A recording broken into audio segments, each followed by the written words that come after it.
ఈ క్వశ్చన్ చూడండి, very important and basic question.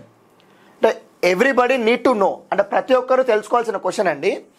Indian economy is అన్నాడు. ఇక్కడ చూడండి, socialistic economy, Gandhian economy, mixed economy, free economy.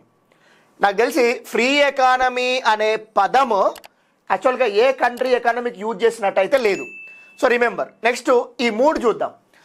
మొత్తం వరల్డ్ వైడ్గా మనకు రెండు ఎకానమిక్ టైప్స్ ఉన్నాయి, రెండు మేజర్ ఎకానమిక్ టైప్స్ ఉన్నాయి.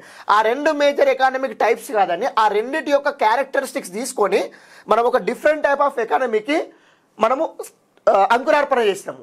నథింగ్ బట్ మనము అంటే జవహర్లాల్ నెహ్రూ గారి గవర్నమెంట్ అంకురార్పణ చేసింది. సో దాన్నే మనం ఏమంటున్నాము, మిక్స్డ్ ఎకానమీ అంటున్నాము.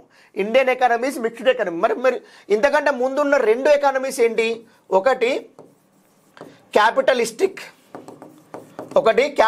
ఎకానమీ, రెండోది సోషలిస్టిక్